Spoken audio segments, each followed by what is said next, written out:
So let's climb up this ladder and see what's here.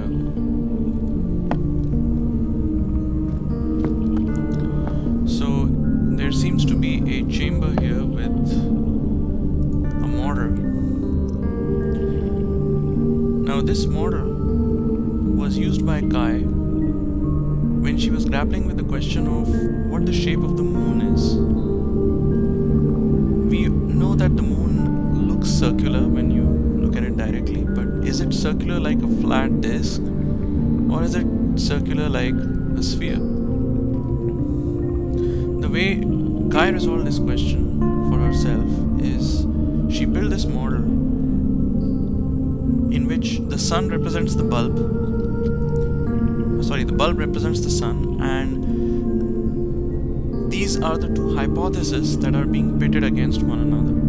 The hypothesis that the moon is a flat disk, and the hypothesis that the moon is a sphere. Now, what happens if the sun is moved forward? So this crank here allows you to move the sun forward step by step, and if you click in the on the other side, then the sun just moves back. So let's move the sun forward and see how these two models behave differently. On the right, you're going to find that the sun progressively illuminates the spherical moon, but on the left you're going to find that the flat moon remains dark until the sun comes in front of it, at which point it suddenly becomes illuminated in one go. So unlike the spherical moon, the flat moon does not show a progression of phases. It just goes from being completely dark to being completely illuminated, and vice versa when you move the bulb back. Since the real moon does show this progression of phases, from that Kai infers that the real moon must be a sphere. Now, what's interesting about most of the puzzles that we have, many of the puzzles that we have in the game, is the solution to a puzzle really depends on what moment was significant for Kai. The moment that was significant for Kai in building this model was the moment when she had the sun come in front and saw the two hypotheses behaving differently, giving different predictions about what you should see. So this is the moment where she's able to differentiate between the two models, because she sees the flat moon becoming suddenly illuminated, and she sees the spherical moon just going through just being a little more illuminated than it was one step prior to it.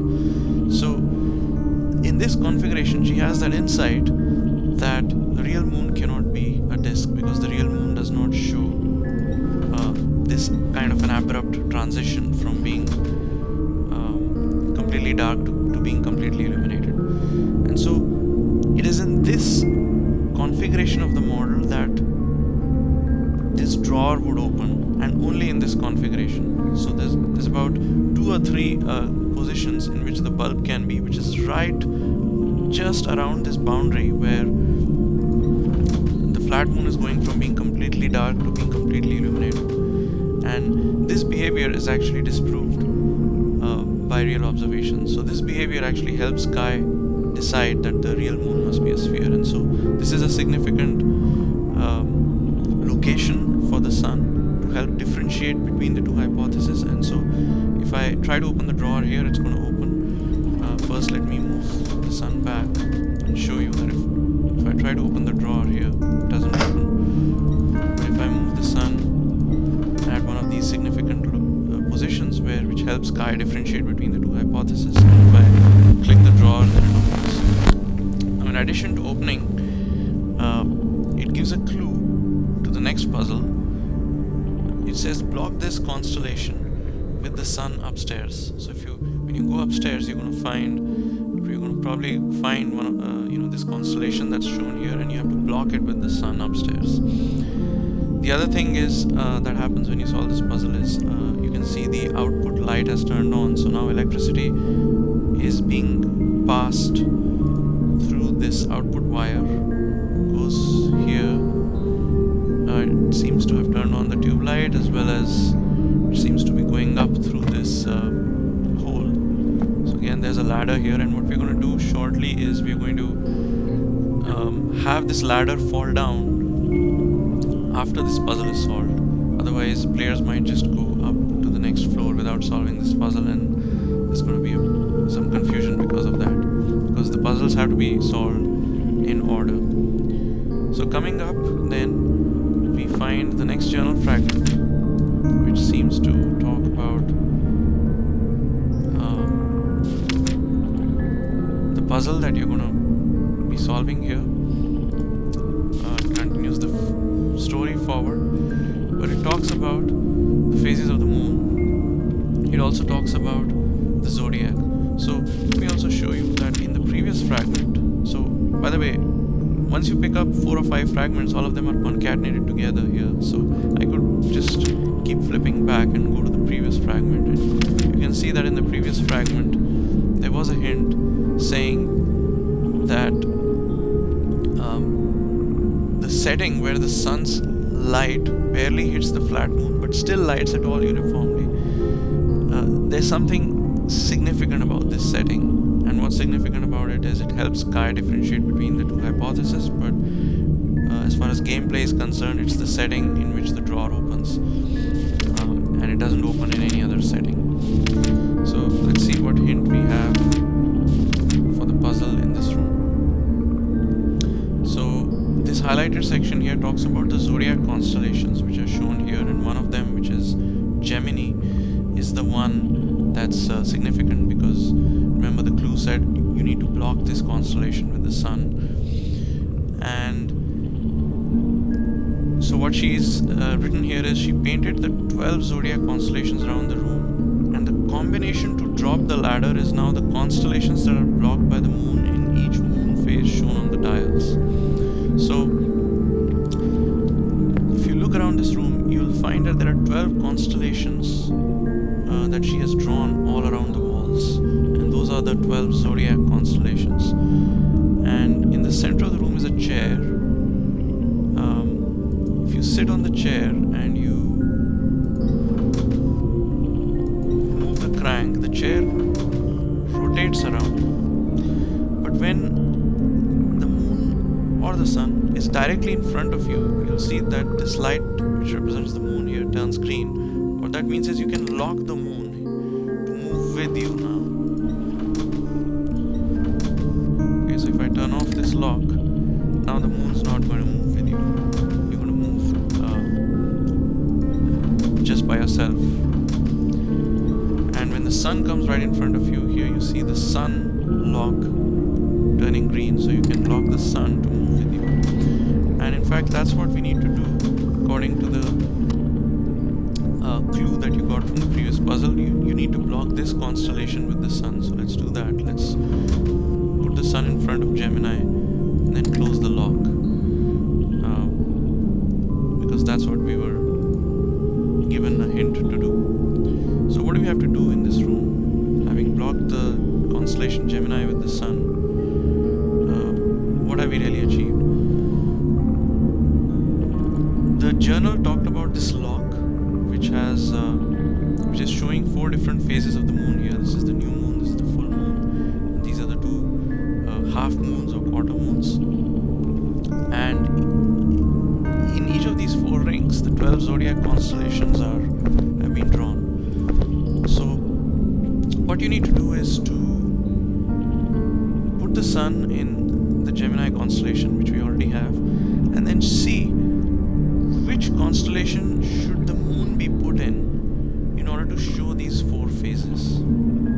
So for example, the new moon would be created if the moon was kept directly in front of the sun. So if I just do that, let's lock the moon and bring it over in front of the sun, and now we have a new moon.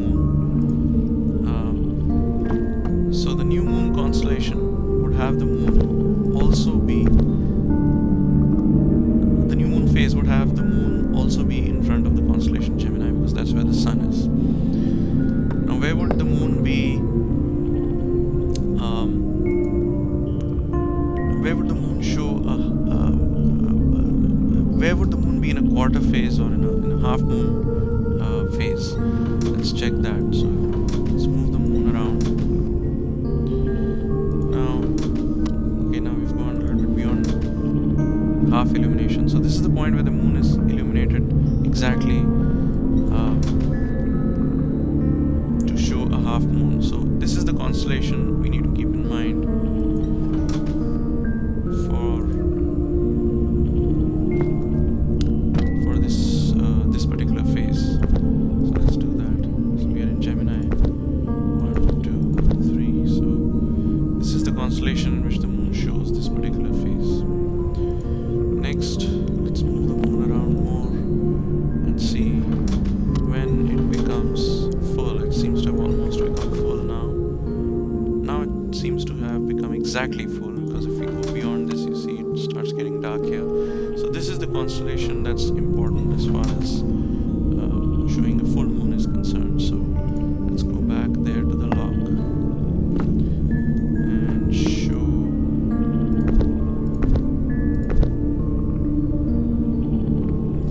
this particular constellation. And now finally we are left with the last phase. If we keep moving the moon around, the last of those 4 phases was again a half moon, but this time it's illuminated from the left side instead of the right side. And just to see what constellation it's in, it's this one. So if you remember this pattern, you can identify it in this ring. This is the one. So when you put the moon in, when you put in those 4 combinations, you get this ladder dropping down from above. There was this trap door which opened, and this ladder dropped through it. And in fact, that's what we're going to make. That's what we are going to implement even for this previous puzzle. So climb up,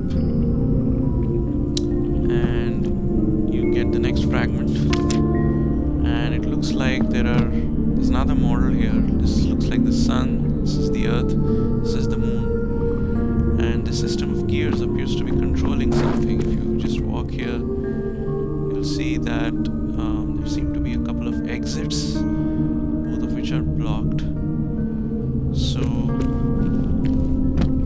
let's come here and see what happens if we move the crank. If we move the crank, it looks like the moon is going around the earth. So let's see.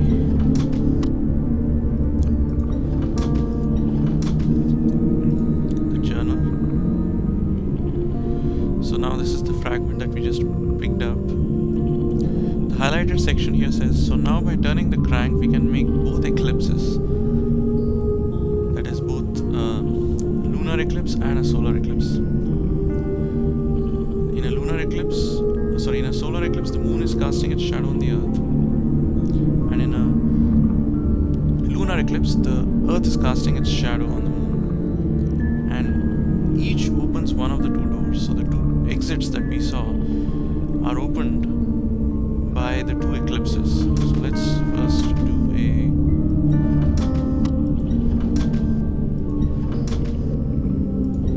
lunar eclipse. Lunar eclipse is an eclipse in which the Earth's shadow is falling on the moon. So the moon's gone into the Earth's shadow, and now we find this particular exit has opened.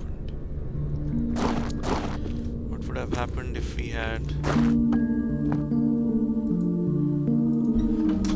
created a solar eclipse?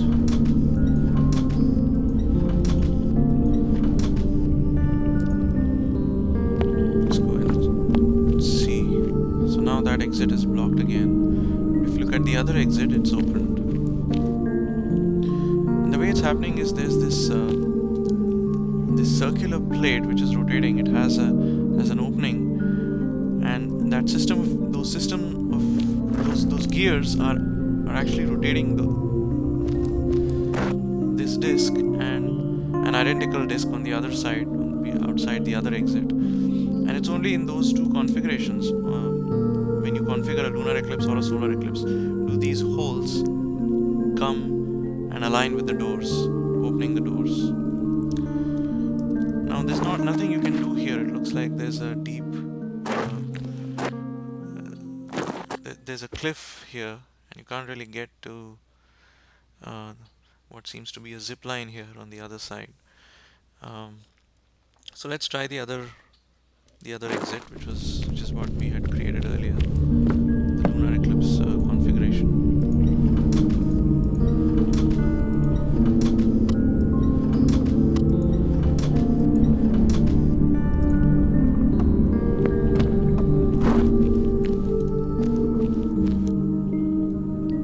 So we have emerged out here, and it looks like, so we were here when we opened the door by creating a solar eclipse, but we couldn't really get anywhere from there. But in the lunar eclipse configuration, we seem to have reached these ropes here. There was a zip line there, but it looks like there's no zip line here. Instead, there's a heavy weight weighing 20 kilogram and a lock. So it looks like we need a key for this lock. Where do we find the key?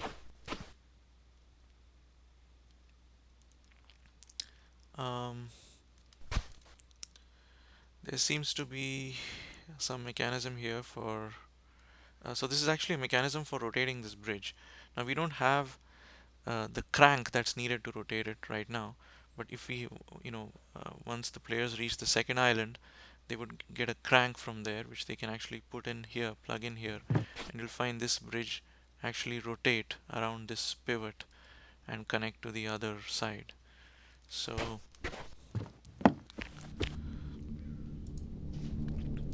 this is the model that we see here outside the door, and this is actually the final model on island, on this first island. And again, there seems to be a drawer which doesn't open, so like the previous one of the previous puzzles, it looks like we'll have to configure this model in a state in which this drawer opens, and maybe we'll get a hint for what that configuration is in the last fragment that we picked up. So here it says, I showed everyone my model, especially how the flat earth casts a thin vertical shadow stripe on the moon. So here Kai is actually debating between two different hypotheses about the shape of the earth. One hypothesis is that the earth is spherical, and if the earth is spherical, then you'll see that the moon enters the earth's shadow during a lunar eclipse. So this bulb represents the sun, this is the earth, and a lunar eclipse is formed when the moon enters the earth's shadow. So here you see the moon doing that. You're going to find that the shadow of the earth on the moon is curved.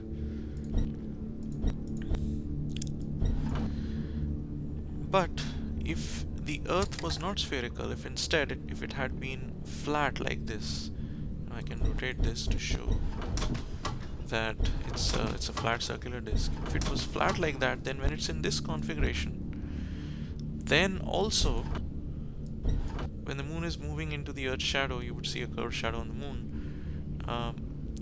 But if the orientation of the earth was like that, so if you were standing on this flat earth, and if there was a lunar eclipse with the sun, the earth, and the moon being in a straight line, you would have seen the earth cast a shadow on the moon, but that shadow would have been, instead of being curved, that shadow would have been a thin band, would have been a thin stripe on the moon. And what this journal is describing is that this is the prediction of the flat earth model as far as a lunar eclipse that happens when the moon is just rising or setting is concerned. So this is a lunar eclipse which is happening either when the sun is just rising or about to set, and the moon is on the opposite side. So this prediction has never been observed. Every single time a lunar eclipse happens, we always see a curved shadow on the moon, never a thin band like this. And so this is the moment where Kai realizes that the Earth can't be flat. If it was flat, then we would see lunar eclipses like this sometimes. And since we never see lunar eclipses like this sometimes, it shows that the Earth can't be flat. And so this is an aha moment for her. And so configuring this model to mimic that aha moment, or to match it with what she was, what caused that aha moment, will make this drawer open. And you find the key here, which you know is needed for this lock over here. So I'm gonna put the key in the lock. It opens the chain, and this 20 kilogram weight goes down. And because this is a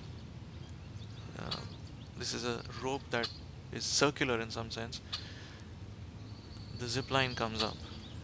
Now presumably your weight is much more than 20, because when you click on the zip line and climb onto it, you'll find yourself going down, and you'll see this weight going past you back up. So this gives you a nice view of the islands, and what's more, you have found a way to get across to the second island from the first. You know, we weren't able to come here by crossing this bridge, but using the zip line, we've been able to do that. So this begins the second chapter of the game.